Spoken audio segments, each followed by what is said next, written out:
قدمنا لكم نشرة الأخبار. النشرة القادمة تأتيكم في تمام الساعة 7 بتوقيت جرينتش بإذن الله. BBC تقدم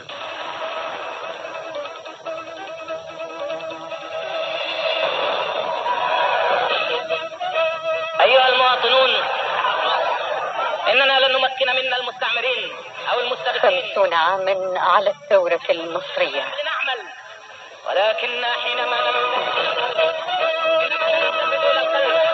لنهدم آثار الماضي. برنامج خاص يتناول أبرز المراحل التي شهدتها مصر والعالم العربي منذ 23 من يوليو تموز عام 52.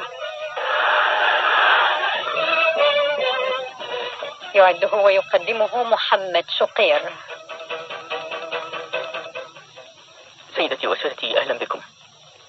في 29 من أكتوبر تشرين أول عام 56 بدأت إسرائيل هجومها على سيناء، وقامت بعملية إنزال على الضفة الشرقية لقناة السويس.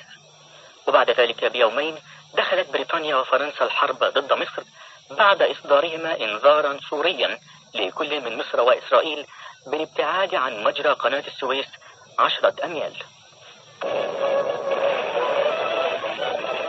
وكان جمال عبد الناصر قد قرر أن يقاتل ولا يستسلم، وأعلن ذلك من منبر الجامع الأزهر، المكان الذي خرجت منه المظاهرات الوطنية على مدى التاريخ.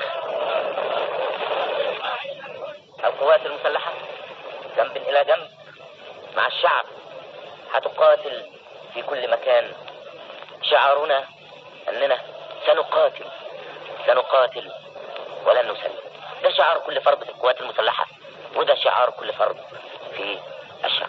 فور بداية الحرب، وعلى الرغم من التنديد الدولي بها، كان رئيس الوزراء البريطاني أنتوني إيدن عنيدا ومصرا على المضي في الحملة العسكرية لتحقيق أهدافها الرئيسية، وهي إسقاط النظام المصري الجديد واستعادة السيطرة على قناة السويس، كما يقول مخاطبا حزب المحافظين.